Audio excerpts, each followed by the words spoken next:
नमस्कार, आप सबका मेरे YouTube चैनल एग्ज़ाम तक में स्वागत है। आज मैं आपके लिए हिमाचल प्रदेश में जो पीजीटी का एग्ज़ाम होने वाला है, उसका मॉक टेस्ट लेके आया हूँ। हिमाचल प्रदेश में जो पीजीटी का एग्ज़ाम होगा, उसमें हमारे पास 2 पेपर होंगे, पेपर 1 और पेपर 2। जो पेपर 2 आपके पास रहेगा, उसमें आपके सब्जेक्ट से रिलेटेड क्वेश्चन रहेंगे और उसमें आपका बीएड का पोर्शन भी रहेगा।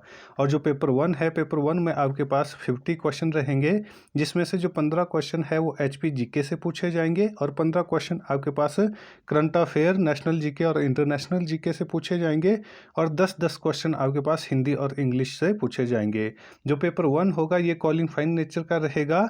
तो मैं आपके लिए हिमाचल प्रदेश का जो जीके है, जो 15 नंबर का आएगा, 15 क्वेश्चन आएंगे, तो उसका मॉक टेस्ट लेके आया हूँ। यदि किसी को हमारे मॉक टेस्ट की पीडीएफ चाहिए तो हमारी इंस्टाग्राम आईडी एग्ज़ाम तक 9 या टेलीग्राम चैनल एग्ज़ाम तक 9 आप ज्वाइन कर सकते हैं। तो चलिए आज का मॉक टेस्ट शुरू करते हैं। हमारा पहला प्रश्न है, हिमाचल प्रदेश का कौन सा जिला शीत मरुस्थल के नाम से जाना जाता है? ये मोस्ट इम्पॉर्टेंट क्वेश्चन है। आपको पता होना चाहिए कि हिमाचल प्रदेश का कौन सा जिला है जिसको शीत मरुस्थल के नाम से जाना जाता है। ए किन्नौर, बी चंबा, सी लाहौल स्पीति, डी शिमला। तो इसका सही आंसर होगा हमारे पास ऑप्शन सी लाहौल स्पीति। जो लाहौल स्पीति जिला है, लाहौल स्पीति जिले को ही हिमाचल प्रदेश का शीत मरुस्थल के नाम से जाना जाता है। और जो हमारे पास हिमाचल प्रदेश में सबसे कम वर्षा होती है वो कहाँ पर होती है? वो हमारे पास स्पीति में होती है, जिसके कारण वहाँ पर रेगिस्तान जैसी स्थितियाँ उत्पन्न हो जाती है, परंतु वहाँ पर ठंड बहुत ज़्यादा होती है, जिसके कारण उसे क्या कहा जाता है? जिसके कारण इसे शीत मरुस्थल कहा जाता है। यहाँ पर जो क्वेश्चन है वो एग्जामिनर इस तरह से भी पूछता है कि हिमाचल प्रदेश के किस स्थान को शीत मरुस्थल कहा जाता है। वहाँ पर आपके पास ऑप्शन में लाहौल भी दिया हुआ होगा, स्पीति भी दिया हुआ होगा, किन्नौर भी दिया हुआ होगा और चंबा भी दिया हुआ होगा। तो आपको पता होना चाहिए वो हमारे पास जो उसका आंसर होगा, उसका आंसर होगा स्पीति, क्योंकि स्पीति में मैंने आपको बताया हिमाचल प्रदेश में सबसे कम वर्षा होती है और जिसके कारण वो एक रेगिस्तान की तरह हो गया है और वहाँ पर ठंड बहुत ज़्यादा होती है, तो इसलिए क्या कहा जाता है? इसको स्पीति को शीत मरुस्थल कहा जाता है। यदि डिस्ट्रिक्ट के बारे में पूछा जाएगा तो उसका आंसर लाहौल स्पीति होगा। यदि क्षेत्र के बारे में पूछा जाएगा तो उसका आंसर स्पीति होगा। हमारा अगला क्वेश्चन है, राष्ट्रीय राजमार्ग 21 NH21 के साथ कौन सी नदी बहती है? जो NH21 है उसके साथ कौन सी नदी बहती है? ए व्यास नदी, बी रावी नदी, सी यमुना नदी, डी सतलुज नदी। तो इसका सही आंसर होगा हमारे पास ऑप्शन ए व्यास नदी। जो व्यास नदी है, व्यास नदी जो NH21 है, NH21 के साथ बहती है। तो आपको पता होना चाहिए कि NH21 कहाँ से कहाँ तक है। तो जो हमारे पास मंडी वाला क्षेत्र आता है, तो जो मंडी वाला रोड है, जो कौन सी नदी के साथ बहता है? जो व्यास नदी के साथ बहता है। हमारा अगला क्वेश्चन है, सिरमौर जिले से बहने वाली बाटा नदी किस स्थान से निकलती है? तो आपको पता होना चाहिए कि जो बाटा नदी है ये किसकी सहायक नदी है? तो ये हमारे पास जो यमुना नदी है, यमुना नदी की सहायक नदी है। तो जो सिरमौर जिले से बहने वाली बाटा नदी है, यह किस स्थान से निकलती है? ए नौराडगढ़, बी दाठीधार, सी सेंधार, डी टपरोली धार। तो इसका सही आंसर होगा हमारे पास ऑप्शन बी दाठीधार। जो दाठीधार है, जो बाटा नदी है, वो कहाँ से निकलती है? बाटा नदी हमारे पास दाठीधार से निकलती है। और ये किस जिले में बहती है? तो उसका आंसर हो जाएगा हमारे पास सिरमौर जिले में। और ये किस नदी की सहायक नदी है? तो उसका आंसर हो जाएगा हमारे पास यमुना नदी, क्योंकि जो बाटा नदी है ये किस नदी की सहायक नदी है? ये यमुना नदी की सहायक नदी है और ये सिरमौर जिले में बहती है। हमारा अगला क्वेश्चन है, रोहला झरना हिमाचल प्रदेश के किस जिले में स्थित है? तो जो रोहला झरना है ये हिमाचल प्रदेश के किस जिले में स्थित है? ए मंडी में, बी कुल्लू में, सी कांगड़ा में, डी सोलन में। तो इसका सही आंसर होगा ऑप्शन बी कुल्लू में। जो रोहाला झरना है, रोहाला झरना कुल्लू जिले में स्थित है। ये भी मोस्ट इंपॉर्टेंट क्वेश्चन है, ये भी एग्जाम में पूछा जाता है। एक और झरने के बारे में पूछा जाता है, चैडविक झरना। चैडविक झरना, तो जो चैडविक झरना है उसके बारे में भी पूछा जाता है कि वह किस जिले में स्थित है, तो जो चैडविक झरना है वो हमारे पास शिमला जिले में स्थित है। यदि पूछा जाएगा कि शिमला जिले में कहाँ पर, तो उसका आंसर हो जाएगा समर हिल।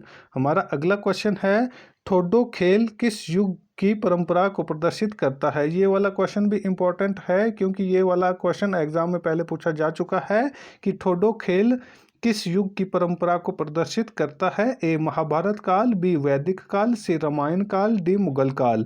तो इसका सही आंसर होगा हमारे पास ऑप्शन ए महाभारत काल। जो ठोडो खेल है, ठोडो खेल किस परंपरा को प्रदर्शित करता है, ये हमारे पास महाभारत काल की परंपरा को प्रदर्शित करता है। हमारा अगला क्वेश्चन है, हिमाचल के किस खिलाड़ी को हिमाचल एक्सप्रेस के नाम से जाना जाता है। ये भी मोस्ट इंपॉर्टेंट क्वेश्चन है कि हिमाचल प्रदेश का वह कौन सा खिलाड़ी है जिसको हिमाचल एक्सप्रेस के नाम से जाना जाता है। ए अजय ठाकुर, बी कमलेश शर्मा, सी टेकचंद भंडारी, डी दिलीप सिंह राणा। तो इसका सही आंसर होगा हमारे पास ऑप्शन सी टेकचंद भंडारी। जो टेकचंद भंडारी है, इनको ही हिमाचल प्रदेश एक्सप्रेस के नाम से जाना जाता है। ये मोस्ट इंपॉर्टेंट क्वेश्चन है, ये वाला क्वेश्चन एग्जाम में पूछा जा सकता है। अभी जो हमारे पास हिमाचल प्रदेश में पीजीटी का एग्जाम होगा उसमें हमारे पास एचपी करंट अफेयर पूछा जाएगा।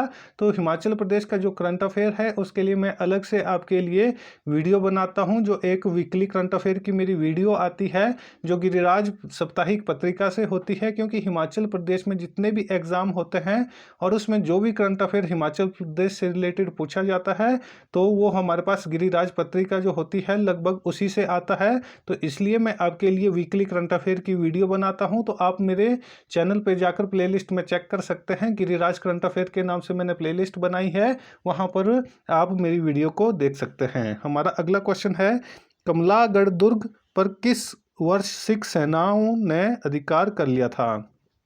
जो कमलागढ़ दुर्ग है इस पर कब सिख सेनाओं ने अधिकार कर लिया था, ये भी मोस्ट इंपॉर्टेंट क्वेश्चन है, आपको पता होना चाहिए। क्वेश्चन ये भी पूछा जाता है कि कमलागढ़ दुर्ग हिमाचल प्रदेश के किस जिले में स्थित है, तो उसका आंसर हो जाएगा मंडी। तो जो हमारे पास कमलागढ़ दुर्ग है ये कहाँ पर स्थित है, ये मंडी जिले में स्थित है। और यहाँ पर हमारे पास जो क्वेश्चन पूछा गया है वो पूछा गया है कि जो कमलागढ़ दुर्ग है उस पर सिख सेनाओं ने कब अधिकार कर लिया था। ए 1840 में, बी 1852 में, सी 1848 में, डी 1846 में। तो इसका सही आंसर होगा हमारे पास ऑप्शन ए 1840 में। जो कमलागढ़ दुर्ग है वहाँ पर जो सिख सेनाएं थी, सिख सेनाओं ने कब कब्जा कर लिया था, 1840 में कब्जा कर लिया था।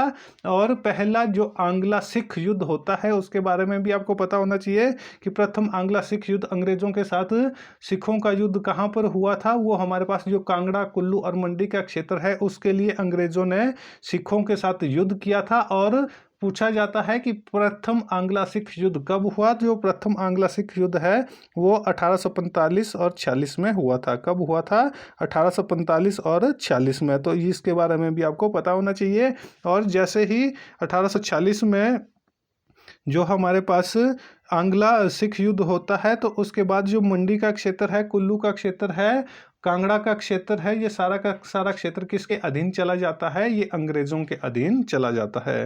हमारा अगला क्वेश्चन है, दराटी घाटी हिमाचल प्रदेश के किस जिले में स्थित है। ए चंबा में, बी मंडी में, सी कांगड़ा में, डी सोलन में।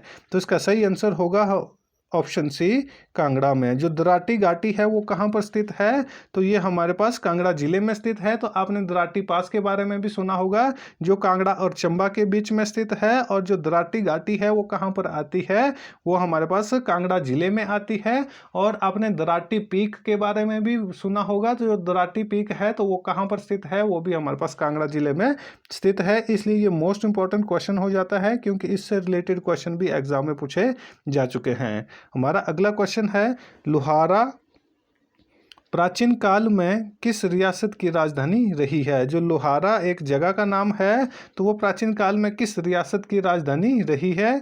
ए चंबा, बी सुकेत, सी सोलन, डी सी उन्ना, डी सोलन। तो इसका सही आंसर होगा हमारे पास ऑप्शन बी सुकेत। जो सुकेत रियासत थी, सुकेत रियासत की जो राजधानी थी वो कहाँ पर थी, वो लुहारा में थी। और लुहारा से पहले जब सुकेत अस्तित्व में आया, जब सुकेत रियासत की स्थापना की गई तो सुकेत रियासत की राजधानी कहाँ पर थी, तो उस समय सुकेत रियासत की राजधानी पांगना में थी। कहाँ पर थी? पांगना में थी, जो करसोग के साथ लगता हुआ क्षेत्र है। तो उस समय हमारे पास जो सुकेत रियासत थी, सुकेत रियासत की राजधानी पांगना थी और पांगड़ा से ही स्थानांतरित करके कहाँ ले जाई गई? लोहारा ले गई थी। हमारा अगला क्वेश्चन है, किस वर्ष भीषण अग्निकांड में पीटरहॉफ इमारत जलकर राख हो गई? तो आपको पता होना चाहिए कि पीटरहॉफ किस जिले में स्थित है। तो ये भी क्वेश्चन पूछा जाता है कि जो पीटरहॉफ है ये किस जिले में स्थित है, तो उसका आंसर हो जाएगा हमारे पास शिमला। तो यहाँ पर जो हमारे पास क्वेश्चन पूछा गया है वो पूछा गया है कि किस वर्ष भीषण अग्निकांड में पीटरहॉफ इमारत जलकर राख हो गई थी? ए 1965 में, बी 1978 में, सी 1981 में, डी 1985 में। तो इसका सही आंसर हो जाएगा हमारे पास ऑप्शन सी 1981 में। जो पीटरहॉफ है, पीटरहॉफ कब वहाँ पे अग्निकांड हुआ था? तो वो 1981 ईस्वी में हुआ था। तो पीटरहॉफ से आपको मैं एक और क्वेश्चन भी बता देता हूँ, ये भी एग्जाम में बहुत बार पूछा जाता है कि जब महात्मा गांधी हत्याकांड का मुकदमा किस इमारत में चला था या शिमला में कहाँ पर हुआ था? तो जो शिमला की जो पीटरहॉफ है, शिमला के पीटरहॉफ में ही महात्मा गांधी हत्या का मुकदमा चला था। हमारा अगला क्वेश्चन है, धामी सत्याग्रहियों का नेता निम्नलिखित में से कौन था? तो धामी सत्याग्रह के बारे में आपको पता होना चाहिए कि ये कब हुआ था। तो ये 16 जुलाई कब हुआ था? 16 जुलाई 1939 को ये हुआ था। तो इसके बारे में भी एग्जाम में पूछा जाता है कि धामी सत्याग्रह कब हुआ? तो धामी सत्याग्रह हमारे पास 16 जुलाई 1939 को हुआ था। और यहाँ पर जो हमारे पास क्वेश्चन पूछा गया है वो पूछा गया है कि धामी सत्याग्रहियों का नेता निम्नलिखित में से कौन था? ए पद्मदेव, बी भागमल सोंठा, सी गुलाम रसूल, डी पृथ्वीचंद। तो इसका सही आंसर होगा हमारे पास ऑप्शन बी भागमल सोठा। जो भागमल सोठा है इन्होंने ही धामी सत्याग्रहियों का नेता था और इन्होंने ही इसका नेतृत्व किया था। ये मोस्ट इंपॉर्टेंट क्वेश्चन है, ये भी एग्जाम में बहुत बार पहले पूछा जा चुका है।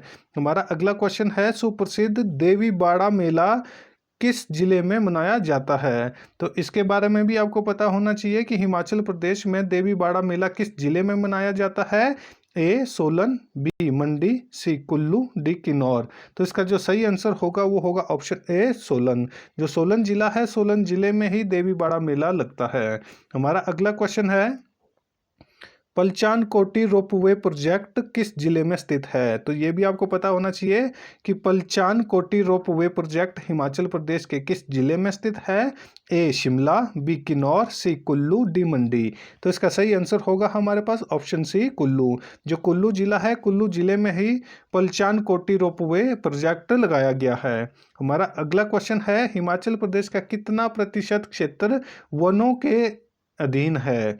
ए 18.2%, बी 21.6%, सी 26.40%, डी 29.8%। तो इसका सही आंसर होगा हमारे पास ऑप्शन सी 26.40%। जो हिमाचल प्रदेश है, हिमाचल प्रदेश का कितना प्रतिशत क्षेत्र वनों के अधीन है? तो 26.40% क्षेत्र हिमाचल प्रदेश का वनों के अधीन है। और जो हिमाचल प्रदेश है, हिमाचल प्रदेश का कुल क्षेत्रफल कितना है? तो हिमाचल प्रदेश का कुल क्षेत्रफल 55,673 वर्ग किलोमीटर है। तो ये भी आपको पता होना चाहिए क्योंकि ये भी एग्जाम में कई बार पूछा जाता है कि हिमाचल प्रदेश का क्षेत्रफल कितना है। तो हिमाचल प्रदेश का क्षेत्रफल 55,673 वर्ग किलोमीटर है। और जो हमारे पास 26% है वो हिमाचल प्रदेश का क्षेत्र वनों से घिरा हुआ है। हमारा अगला क्वेश्चन है, हिमाचल प्रदेश के किस जिले से सर्वाधिक अफसर भारतीय प्रशासनिक सेवा में है? ए कांगड़ा, बी किन्नौर, सी शिमला, डी हमीरपुर। तो इसका जो सही आंसर होगा उसका वो है ऑप्शन बी किन्नौर। हिमाचल प्रदेश में सर्वाधिक किन्नौर जिले से ही भारतीय प्रशासनिक सेवा में जो लोग होते हैं वो निकलते हैं। ये एक मोस्ट इम्पॉर्टेंट क्वेश्चन हो जाता है क्योंकि यहाँ पर ज़्यादातर बच्चे हैं वो गैस नहीं कर पाएंगे कि हिमाचल प्रदेश के किस जिले में सर्वाधिक अफसर भारतीय प्रशासनिक सेवा में है। तो जो हमारा आज का मॉक टेस्ट था वो यहीं पर ख़त्म होता है। यदि आपको वीडियो अच्छी लगी हो तो वीडियो को लाइक करें, कमेंट करें और वीडियो को ज़्यादा से ज़्यादा अपने दोस्तों के साथ शेयर करें और हमारे यूट्यूब चैनल एग्जाम तक को सब्सक्राइब करना ना भूलें। धन्यवाद।